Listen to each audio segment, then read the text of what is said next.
What's up, friends? For my second video of the series, I'm going to talk about my own personal results of my metabolic efficiency test and how, working with Jackie, we put together a plan that I can follow for the next 6 to 8 weeks so that when I retest, hopefully we'll have found my metabolic efficiency has improved. What does that mean?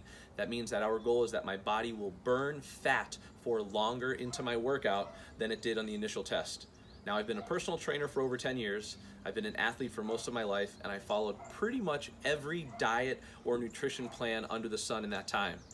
When I sat with Jackie, the big shift that we've made right away from the day I finished the test is to shift how I approached looking at meals. What I had been doing in the past is weighing and measuring everything I ate, and if at the end of the day I hit all of my macro goals, my proteins, my carbs, and my fats, it was a successful day.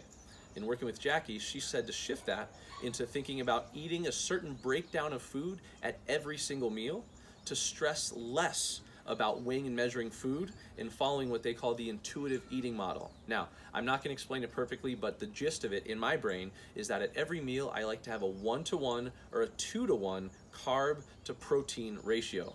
So on my lighter training days, or maybe some snacks throughout the day, I'll look down at my plate or my Tupperware and say, do I have one fist or handful of carbs, which can be fruits, vegetables, or I really like rice, and then one hand or fistful of protein. It's really easy to look at whatever I'm about to eat and make that distinction. If I'm deficient in one, add more carbs, add more protein, and go about my day.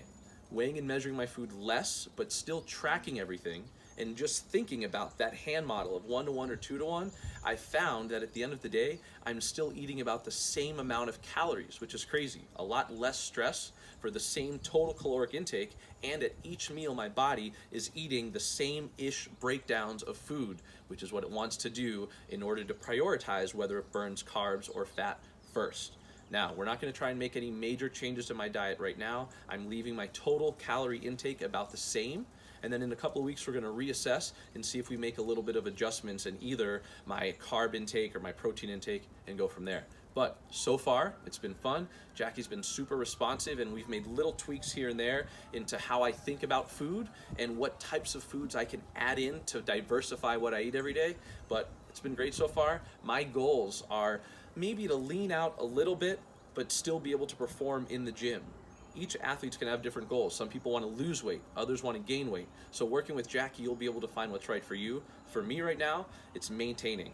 A couple weeks in, I feel great, starting to lean out a little bit, and my performance in the gym is maintaining, if not getting a little bit better.